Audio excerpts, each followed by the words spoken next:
শুধু দর্শক মন্ডলী, আজকে আমরা শুরু করছি আমাদের নতুন আরেকটি পর্ব। সেটা হচ্ছে আমাদের মাঝে আজকে যে গেস্ট এসেছেন প্রফেসর ডক্টর নজরুল ইসলাম আমাদের মাঝে আজকে আলোচনায় থাকবেন এবং বিভিন্ন বিষয় নিয়ে আমরা কথা বলবো। মূলত আমরা যে কথাটা বলতে চাই সেটা হচ্ছে যে স্কিলড এডুকেশন, যেটি আমাদের পাঠ্য বইয়ে খুবই প্রয়োজন। স্কিল এডুকেশন এই সিলেবাসে থাকা খুবই প্রয়োজন। আমাদের 1 থেকে 12 ক্লাস পর্যন্ত প্রত্যেকটি জায়গায় যদি আমাদের স্কিল এডুকেশনের সিলেবাসটা থাকে এবং সেভাবে যদি আমরা সাজাই, তাহলে আমরা আমাদের যে জায়গাটা, আমাদের শিক্ষা ব্যবস্থার নতুন একটি দিগন্ত তৈরি হবে। সেই বিষয়ে আমরা আলোকপাত করব। আমাদের খুবই জনপ্রিয় এবং বাংলাদেশে অনেক আপনারা প্রোগ্রাম দেখেছেন প্রফেসর ডক্টর নজরুল ইসলাম, ওনার মুখ থেকে আমরা এই আলোচনা শুনবো এবং আমরা কথন দিয়ে আমরা শুরু করব। এবং প্রফেসর ডক্টর নজরুল ইসলাম, আপনি কেমন আছেন? জি আলহামদুলিল্লাহ ভালো আছি। আপনি ভালো আছেন? জি ভালো আছে। আমাদের এই প্রোগ্রামটা লাইভ হচ্ছে এবং আমাদের সব জায়গায় এটা দেখছে সবাই। তো আজকে আমরা যে আলোকপাতটা করতে চাই সেটা হচ্ছে যে আমাদের শিক্ষা ব্যবস্থায় যে সবাই বলছি যে স্কিল এডুকেশন, টেকনিক্যাল এডুকেশন, বিভিন্ন ভাবে আমরা বলছি, কিন্তু সেটি কি বাস্তবায়ন হয়েছে? আমরা শুধু জিপিএ 5 এর পেছনে ঢুকছি, আমরা শুধু জিপিএ 4 এর পেছনে ঢুকছি। সেই পেছনে দৌড়াতে দৌড়াতে একসময় হাঁপিয়ে উঠি, বিশ্ববিদ্যালয়ে পাশ করে আর কোথাও আমাদের স্কিলের জায়গাটা তৈরি হয় না। আমরা ভালো একটা সিভি তৈরি করতে পারি নাই। আমরা অনেক কিছু নিজেকে মানে বিশ্ববিদ্যালয় জীবন থেকে নিজেকে নতুন একটা অধ্যায় তৈরি করতে পারি না, যার ফলে দেখা যায় যে বেকার বেকার বেকার। এবং যারা ড্রপ আউট হয়ে যাচ্ছে ওরা কিন্তু একদম বিভিন্নভাবে বিভিন্ন দিকে ছুটে যাচ্ছে, সন্ত্রাসী হয়ে যাচ্ছে, বিভিন্ন জায়গায় বোমাবাজি করতেছে, বিভিন্ন জায়গায় 2 নম্বরই কাজ করছে, অসৎ পথে তাদের জীবনযাপন করছে, কিন্তু নিজেকে তৈরি করার যে প্ল্যাটফর্ম সেটা তৈরি হচ্ছে না। এই নিজেকে তৈরি করার প্ল্যাটফর্ম হচ্ছে শিক্ষা প্রতিষ্ঠান এবং বিদ্যালয়, বিশ্ববিদ্যালয় যাই বলি। সেই জায়গা থেকে যদি আমার জায়গা তৈরি করা যায়, আমার ভিতরে যে শক্তিগুলি তৈরি করতে পারি, তাহলে কিন্তু আমরা আমাদের ভেতরের যে জায়গা সেটা আমি আমার অবস্থান সারা পৃথিবীতে আমি ছড়িয়ে দিতে পারবো, আমার জ্ঞানটা সব জায়গায় আমি ছড়িয়ে দিতে পারবো। তাহলে আমি বেকার থাকবো না, আমি উদ্যোক্তা হয়ে যাব, আমার ভিতরের শক্তিগুলিকে আমি জাগরণ ঘটাতে পারবো। সেই রকম একটা প্ল্যাটফর্ম হচ্ছে শিক্ষা প্রতিষ্ঠান। এই শিক্ষা প্রতিষ্ঠান প্ল্যাটফর্মকে আমরা ব্যবহার করে কিভাবে আমাদের স্কিলগুলিকে জাগিয়ে তুলতে পারি সেই ব্যাপারে আপনার সাথে আমরা কথা বলবো। তো আমরা প্রথমেই আপনার সাথে কথা বলতে চাই যে আমরা আমাদের শিক্ষা ব্যবস্থায় কি কি টপিকস থাকলে ছাত্ররা খুব স্কিলড হয়ে বের হবে। মনে করেন যে ক্লাস 1 থেকে শুরু করে 5 থেকে 8 বা 10, কি কি সিলেবাস, কি কি স্কিল, কি কি টপিকস, কি কি টিচিং এইড, কি কি টেকনোলজি, কি কি মানে পদ্ধতি ব্যবহার করলে ছাত্ররা স্কুল জীবন থেকেই দক্ষ হয়ে যাবে, মুখস্থ বিদ্যার উপর আর নির্ভর করবে না, বা আরেকজনের বই নিজে পড়ে মুখস্থ করে কপি পেস্ট করে মানে পরীক্ষা খাতায় লিখবে না। কি কি মানে এই সংস্কারের ব্যাপারটা আর কি, এটা আসলে এখনো কিছু হয় না, কিন্তু আমাদের একটা আলোচনা গবেষণা যে আমরা কি কি পদ্ধতি ব্যবহার করলে আমরা এটা করতে পারি। কারণ এখন প্যান্ডামিক চলছে, করোনা চলছে, কবে যে শেষ হবে আমরা জানি না। কিন্তু আমরা যদি স্কিল না হই তাহলে কিন্তু আমরা একদম মাঠে মারা যাব। কি করা যায় এই জাতিকে নিয়ে, আমরা সেই ব্যাপারটাই আপনার কাছে আলোচনায় আনতে চাই। যে আপনি বলেন, আপনার দীর্ঘদিনের অভিজ্ঞতা থেকে আপনি অনেক ভালো ভালো কাজ করেন আমি জানি। তো professor Nazrul Islam, thank you for asking this very important এবং আমি বলবো কমপ্লেক্স একটা প্রশ্ন করার জন্য। উত্তর সহজ না, কারণ আপনি জানেন যে লার্নিং এন্ড এডুকেশন, লার্নিং মানে there are 3 domains of learning. তিনটা দিক আছে লার্নিং। একটা হচ্ছে কগনিটিভ ডোমেইন, আর একটা হচ্ছে অ্যাফেক্টিভ ডোমেইন, আর একটা সাইকোমোটর ডোমেইন। কগনিটিভ পার্টটা হচ্ছে নলেজ আহরণ করার মাধ্যমে নলেজেবল হওয়া, যেটা আমরা ক্লাসরুম টিচিং এর মাধ্যমে স্কুল, কলেজ, বিশ্ববিদ্যালয়ে আমরা মূলত সেই নলেজ ছাত্রদের কাছে এবং ছাত্ররা নলেজ আহরণ করতে নলেজেবল হচ্ছে। এটা হচ্ছে লার্নিং এর একটা পার্ট, এডুকেশনের একটা পার্ট। আরেকটা পার্ট হচ্ছে আমরা বলি এফেক্টিভ পার্ট বা ইমোশনাল পার্ট। সেই পার্টটা করা হয় না, বেশি অ্যাড্রেস করা হচ্ছে। সেই পার্টটা হচ্ছে যে ইমোশনাল পার্ট হচ্ছে developing control over the emotion, establishing control over the emotion. কোনো ব্যক্তি হয়তো কোনো বিষয়ে ভালো knowledgeable হতে পারে, কিন্তু he may not be logical, he may not be able to make the other people understand, অথবা he may not be able to understand other people's feeling, how others are thinking about it. সেইটাকে গুরুত্ব না দিয়ে চাপিয়ে দেওয়ার একটা মন মানসিকতা যদি দেখায়, তাহলে সে যতই নলেজেবল হোক, সেই নলেজটা ঠিক মতো ডিসিমিনেট করা বা ডিস্ট্রিবিউট করা যাবে না। সেই কারণে আমি বলছি যে এফেক্টিভ পার্ট বা ইমোশন পার্ট, যেটাকে এখন বর্তমানে বলা হচ্ছে যে ইমোশনাল ইন্টেলিজেন্স বা ইমোশনাল কোশেন্ট বলা হচ্ছে বর্তমানে। আপনি জানেন যে ড্যানিয়েল গোলম্যান নামে একজন প্রফেসর, আমেরিকার একজন প্রফেসর, উনি গবেষণা করে বের করছেন যে সাকসেস মানে 95% success depends on emotional intelligence, not on IQ, intelligent quotient, emotional intelligence. তার মানে হলো যে ইমোশনাল ইন্টেলিজেন্স আমি একটু ডিটেইল বলি। দেয়ার আর 5 কম্পোনেন্টস, সেলফ অ্যাওয়ারনেস, নিজের সম্পর্কে জানা, সেলফ মনিটরিং, নিজেকে কন্ট্রোল করা, নিজেকে মনিটর করা, সে অনুযায়ী নিজেকে প্রস্তুত করা, self motivation, self driven, motivated হওয়া, তারপরে এমপ্যাথি, অন্যকে জানা, অন্যরা অন্যের জায়গায় গিয়ে চিন্তা করতে শেখা, and social skill, adapt in the society, in diversified situation a person can adapt.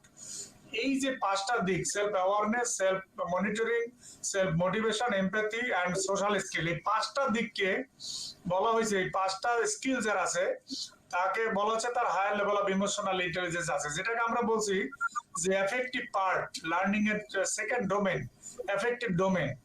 এখন দেখতে হবে যে এই বিষয়গুলি আমরা ক্লাসরুম টিচিং এর মাধ্যমে, স্কুল, কলেজ, বিশ্ববিদ্যালয়ে আমরা এটা কিভাবে অ্যাড্রেস করছি, বা কোন ধরনের টপিকের মাধ্যমে, কোন ধরনের এক্সারসাইজের মাধ্যমে আমরা তার ইমোশনকে, ইমোশনাল স্টেবিলিটি বা ইমোশনকে আমরা নিয়ে ইমোশনাল ইন্টেলিজেন্ট হওয়ার জন্য আমরা কোনো কারিকুলামের মধ্যে আমাদের, অথবা আমাদের কোনো অ্যাপ্লিকেশনের মধ্যে, অথবা কোনো এক্সারসাইজের মধ্যে সেটা আছে কিনা, সেটা আসলে আমাদের দেখতে হবে। আর একটা থার্ড পার্ট হচ্ছে যেটাকে বলা হচ্ছে লার্নিং এর ডোমেন, সেটা হচ্ছে সাইকোমোটর বা ফিজিক্যাল অ্যাক্টিভিটিস, অর্থাৎ প্র্যাকটিক্যাল, যেটা আপনারা সায়েন্সের যারা আছেন প্র্যাকটিক্যাল করতে হবে।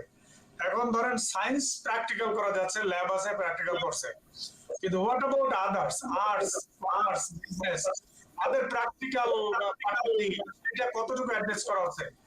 যেমন একজনকে আমরা ম্যানেজমেন্ট শেখাচ্ছি, সে কি আসলে জানে কিনা যে how does an organisation manage by using management functions, কিভাবে একটা অর্গানাইজেশন ম্যানেজ হচ্ছে সেইটা সে জানে কিনা, সেই যে অ্যাপ্লিকেশন পার্টটা কতটুকু অ্যাড্রেস করা হচ্ছে তার উপর নির্ভর করছে যে আসলে সে কতটুকু স্কিল হবে কি হবে না।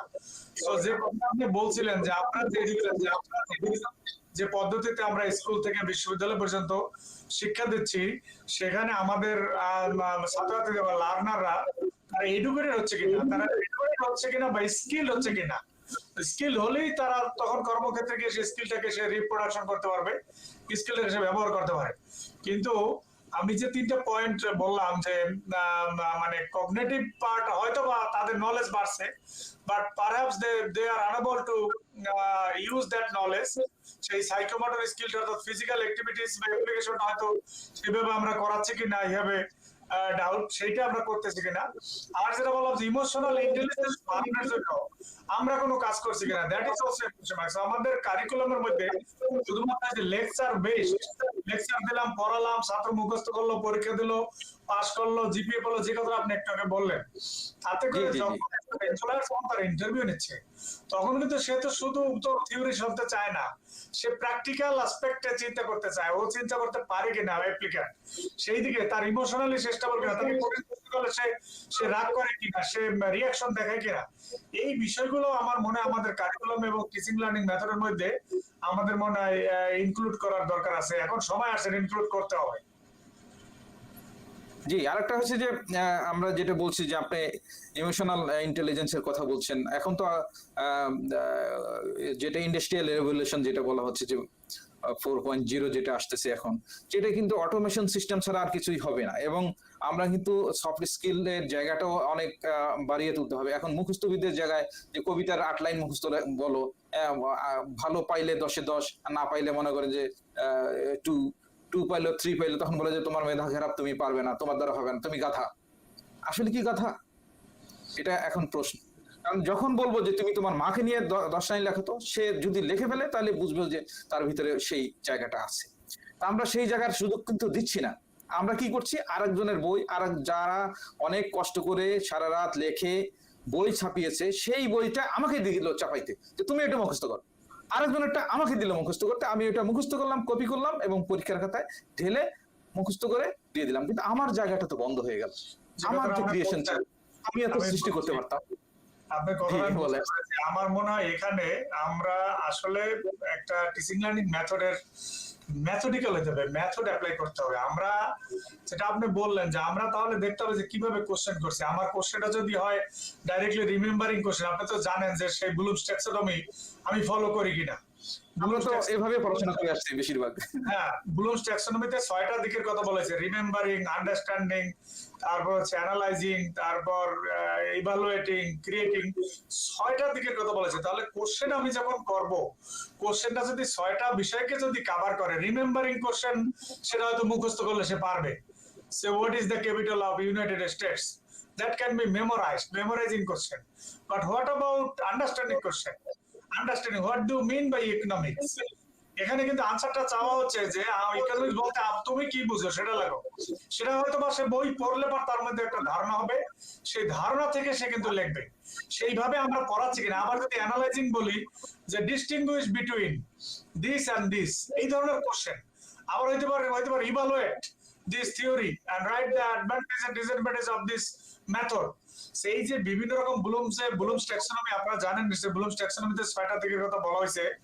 এই 6টা দিক আমরা আসলে মানে আমরা অ্যাড্রেস করছি কি না, that's the question. Remembering, understanding, applying, analysing, evaluating and creating.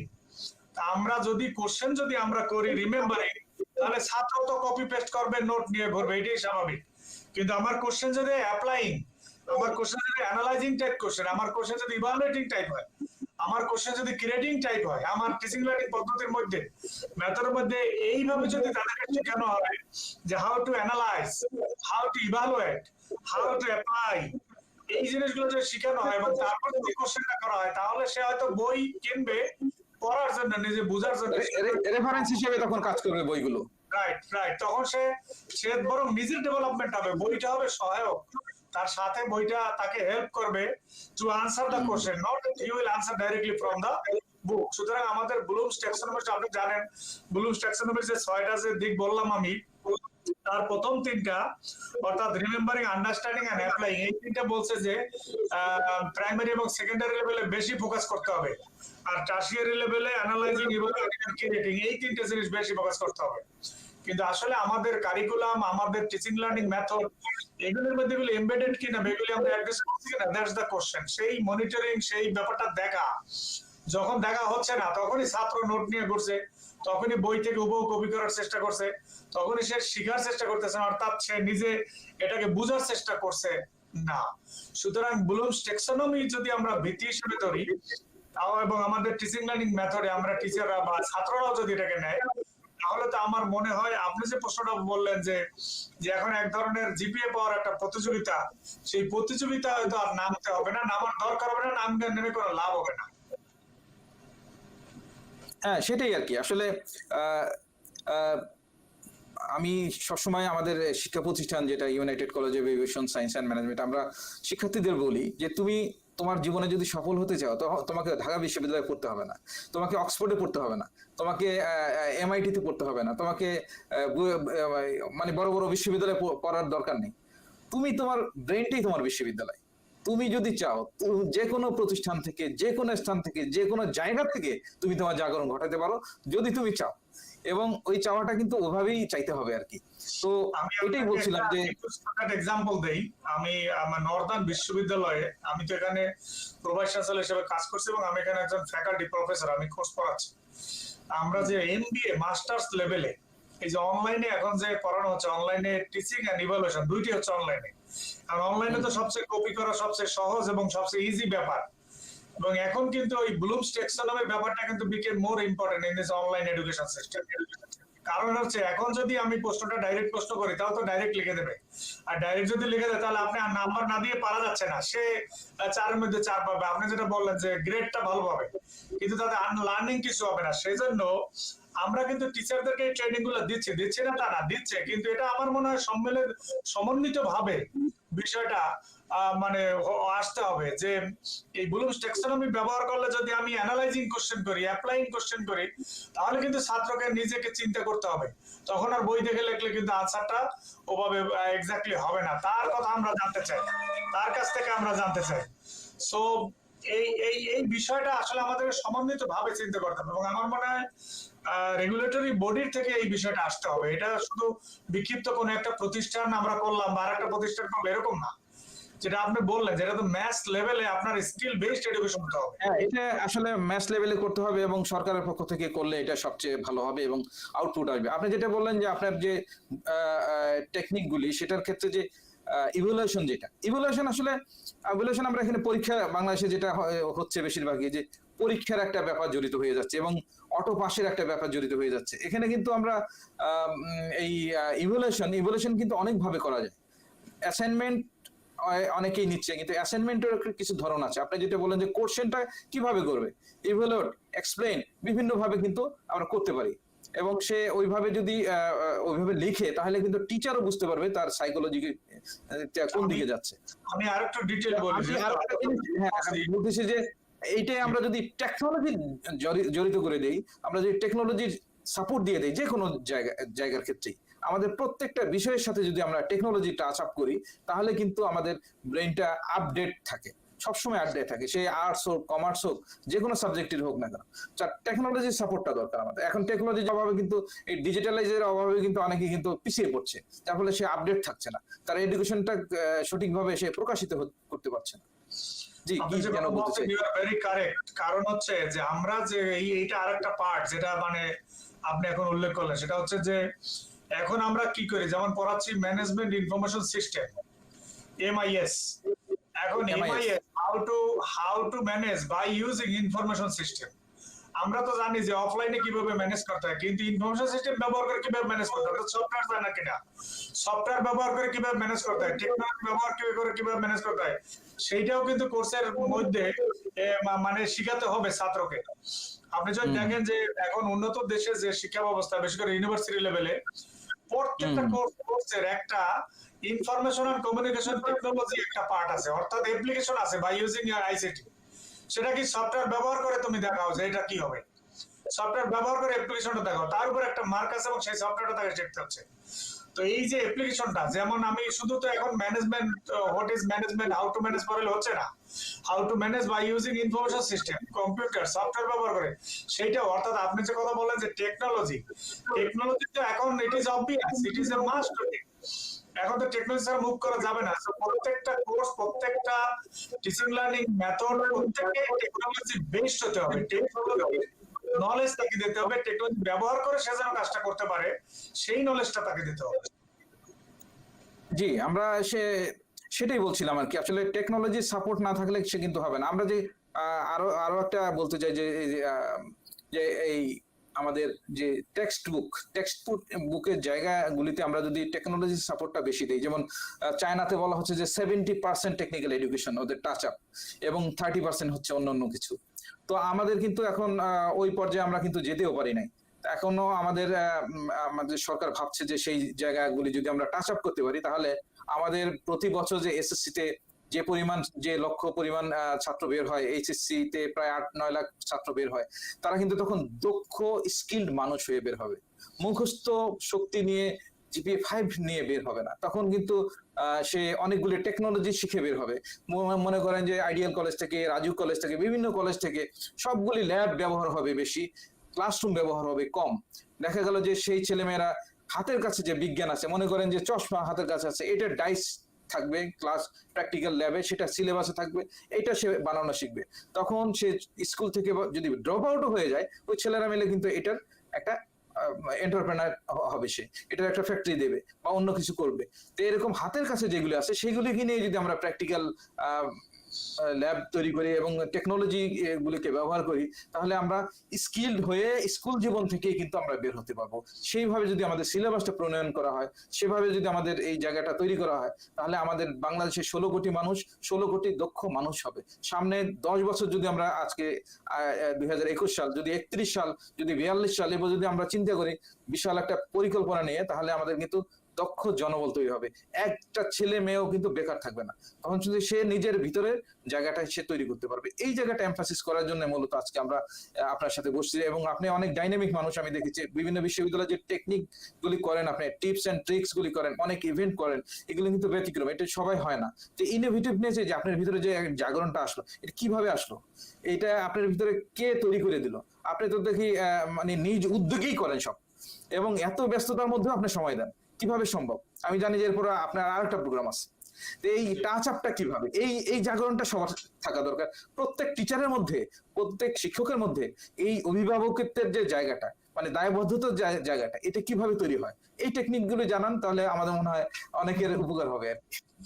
আমি এটা বলার আগে আরেকটা পয়েন্ট, একটা আপনি যেটা বললেন যে চায়নাতে 70% education technology based, technical education. এটার কারণ হলো এখন আমাদের দেশেও তো আমাদের যে প্রত্যেক লাইফ, আমরাও তো 70 to 80% লাইফ তো টেকনোলজি বেসড। আমাদের নর্মাল ডে টু ডে লাইফটাকে যদি ভাগ করেন, 80% পার্ট হলো টেকনোলজি বেসড, যেটা টেকনোলজি ব্যবহার না করে আমরা কিন্তু ওই লাইফটা নির্বাহ করতে পারি না, ডে টু ডে অ্যাক্টিভিটিটা করতে পারছি না। তাহলে তো টেকনিক্যাল এডুকেশনটা দরকার। কিন্তু আনফরচুনেটলি আমাদের টেকনিক্যাল এডুকেশনটা খুবই মানে আমি বলবো আউটডেটেড অবস্থায় আছে, এবং এটা কোনো গুরুত্বহীন। যেমন ধরেন পলিটেকনিক বা যারা পলিটেকনিক ইনস্টিটিউট, আপনারা যারা বা অন্য যারা মানে টেকনিক্যাল এডুকেশন দিচ্ছে, এটা আসলে মেইন স্ট্রিম এডুকেশন না দেশে। মেইন স্ট্রিম হিসেবে কিন্তু মানুষের মধ্যে, পলিসি মেকারদের মধ্যে, এবং যারা রেগুলেটরি বডি, কারো মধ্যে এটার মেইন স্ট্রিম হিসাবে কিন্তু এটাকে কেউ ওভাবে নিচ্ছে না। অথচ এরাই কিন্তু সবচেয়ে বেশি টেকনিক্যাল ম্যাটারের সাথে এরাই কিন্তু এডুকেশনটা কিন্তু এরাই বেশি। টেকনিক্যাল এডুকেশন নিয়ে আরো বিস্তারিত একটু কথা বলবো, ছোট্ট একটি বিরতিতে যাই। আর একটু আমাদের কিছু অনেকে কমেন্ট করেছেন যে আপনার কাছে জানতে চাই। একজন লিখেছেন যে how can we enhance skill of our student through online education system, and which skill will be most effective for the students in both online and offline education system? Online এডুকেশনটা কোভিড এর কারণে পৃথিবীতে এসেছে, এবং এটা আসলে that is a question, still it is a question mark, যে আমরা যে স্কিলটা, আমরা যে এডুকেশনটা দিচ্ছি অনলাইনে, সেটা কতটুকু ইফেক্টিভ হচ্ছে। আমরা নিজেরাও এটাকে মানে আলোচনার মধ্যে আছি, এটা নিয়ে রিসার্চের মধ্যে আছি, যেটা কিভাবে ইফেক্টিভ করা যায়, এইটা কিভাবে until and unless we can engage our students, we cannot think of increasing the enhancing the skill. তো এনগেজমেন্ট বাড়াতে হবে, কিন্তু এনগেজমেন্ট বাড়ানোটাই কিন্তু এখন হচ্ছে সবচেয়ে বড় চ্যালেঞ্জ। দেখা যাচ্ছে ছাত্ররা জাস্ট কানেক্ট হয়ে তারপর খবর নাই, সে কথা ঠিক মতো শুনে না। তাহলে হাউ টু এনগেজ দেম, অর্থাৎ এই অনলাইন এডুকেশন টিচিং লার্নিং মেথডের মধ্যে আমাদের ডাইভার্সিটি নিয়ে আসতে হবে, তাদের এনগেজ করতে হবে, তাদের ইনভলভ করতে হবে। এবং কতগুলি ডিসকাশন আমরা রিসেন্টলি করেছি নর্দার্ন বিশ্ববিদ্যালয়ে, পৃথিবীর বিভিন্ন বিশ্ববিদ্যালয়ের প্রফেসররা কানেক্ট হয়েছে, এবং তারা যে কথা বলছে যে এরকম যে আমরা যে 1.5 ঘন্টা লেকচার দিই, 1.5 ঘন্টা লেকচার আসলে এই অনলাইনে কিন্তু কনসেন্ট্রেট করতে পারে না। 15-20 মিনিট 25 মিনিট পর তাদের একটা ব্রেক দেওয়া উচিত। খুবই বোরিং লাগে, খুবই বোরিং লাগে। ব্রেক দেওয়া উচিত। তারপর আবার বলা হয়েছে 15-20 মিনিটের ভিডিও করে সেটা আগে আপলোড করা, অর্থাৎ ছাত্ররা দেখে এসে তারপরে সে প্রশ্ন করুক, কথা বলুক, আলোচনা, তারপর ব্রেকআউট রুমে গিয়া, গুগল ক্লাসরুমে ব্রেকআউট রুমে গিয়ে আলোচনা করুক, অর্থাৎ তাদের মধ্যে ডিসকাশনের সুযোগ দাও।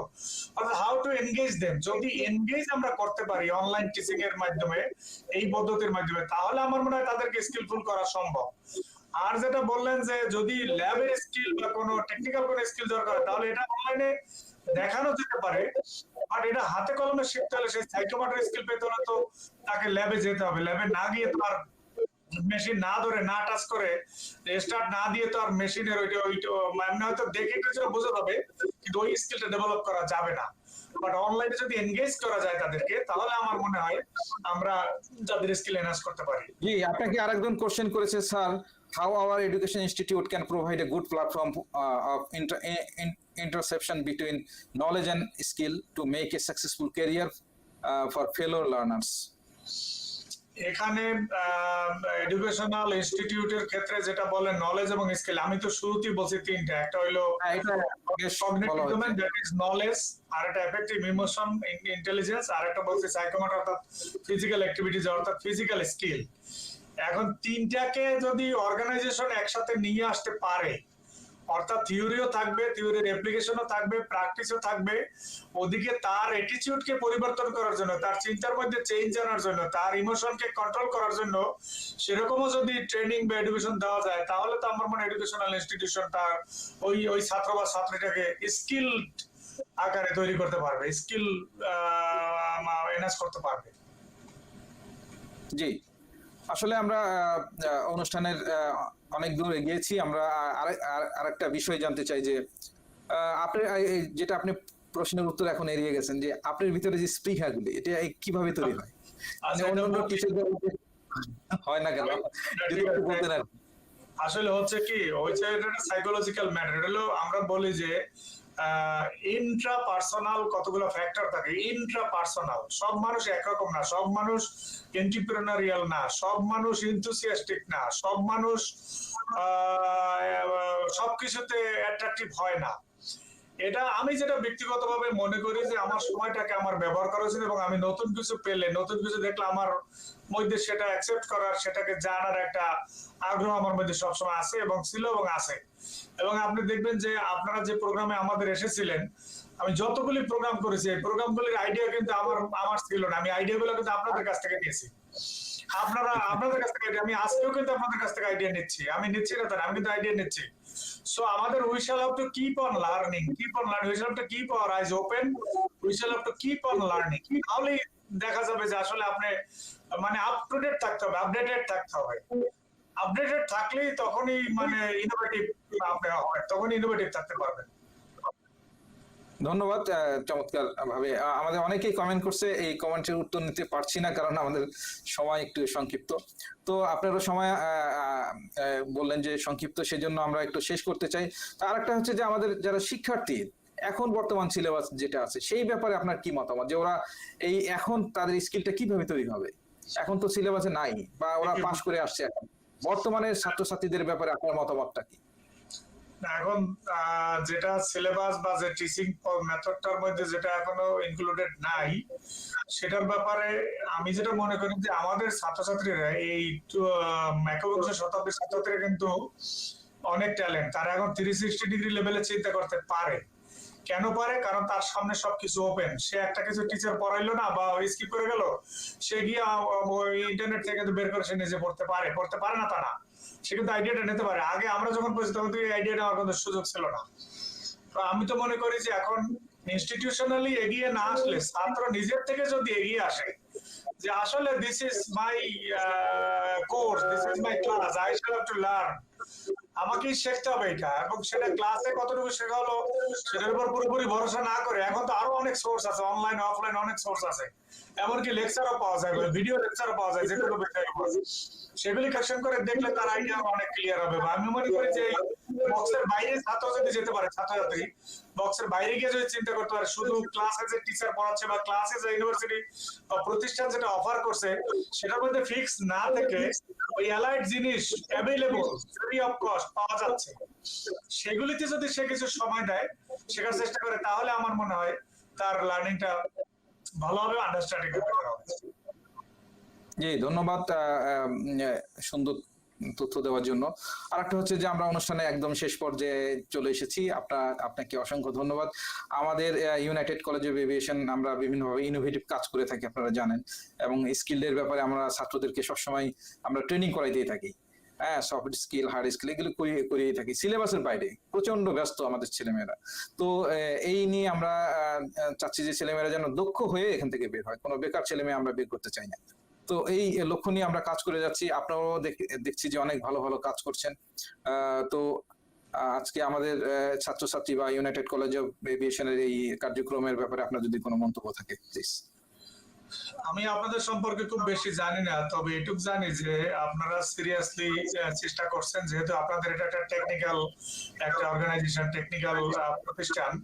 সো আমি মনে করি থিওরির পাশাপাশি আপনি যে কথা দিয়ে শুরু করেছিলেন যে স্কিলড হওয়ার জন্য, অর্থাৎ স্কিলড জি গ্রাজুয়েট, আমাদের স্কিল এডুকেশন। সেজন্য আপনারা যেটা সাইকোমোটর, যেটা আমি বলছি যে ফিজিক্যাল অ্যাক্টিভিটিস এর মাধ্যমে বা ল্যাবের মাধ্যমে যেভাবে আপনারা শেখাচ্ছেন, it is all right, but at the same time আমার সাজেশন থাকবে যে ইমোশনাল ইন্টেলিজেন্স হলো এখন ইকুয়ালি ইম্পর্টেন্ট। কারণ যে লোকটা, যে ছাত্রটা, যে গ্রাজুয়েটটা ব্যবহার করবে, he must be emotionally stable, he must have control over his emotion, he must know his weaknesses, he must know his strengths, he must know the strength of others. So এই বিষয়গুলো যদি জানে, he must have social skill, এগুলো যদি সে বুঝতে পারে, এই ট্রেনিংটাও যদি বা এই এডুকেশনটা যদি আপনার কলেজ থেকে পায়, তাহলে আমার মনে হয় ওই ছাত্র একজন কমপ্লিট গ্রাজুয়েট হিসেবে সে বের হইতে পারবে এবং স্কিল গ্রাজুয়েট হিসেবে সে কাজ পাবে এবং সে ভবিষ্যৎ ক্যারিয়ার তৈরি করতে পারবে। ধন্যবাদ professor doctor Nazrul Islam, vice chancellor Northern university, আমাদের স্টুডিওতে আসার জন্য অসংখ্য ধন্যবাদ। Pro vice chancellor Northern university, আপনাকে আসলে আমাদের অনুষ্ঠানে আসার জন্য অসংখ্য ধন্যবাদ। আপনি অনেক কষ্ট করে সময় দিয়ে আমাদেরকে সময় দিয়েছেন। তো আমাদের পক্ষ থেকে আজকে আমরা অনুষ্ঠান এখনই শেষ করছি। আল্লাহ হাফেজ, আপনি ভালো থাকবেন, সুন্দর থাকবেন। আপনাদেরকেও ধন্যবাদ, আমাকে এই কলেজ অফ এভিয়েশন আমাকে ইনভাইট করেছেন এবং আমার কথা বলার সুযোগ দিয়েছেন। এজন্য আমি আমার পক্ষ থেকে এবং আমার বিশ্ববিদ্যালয় নর্দার্ন ইউনিভার্সিটি বাংলাদেশের পক্ষ থেকে আপনাদেরকে ধন্যবাদ এবং মোবারকবাদ জানাচ্ছি। Thank you. জি, আল্লাহ হাফেজ, থ্যাংক ইউ।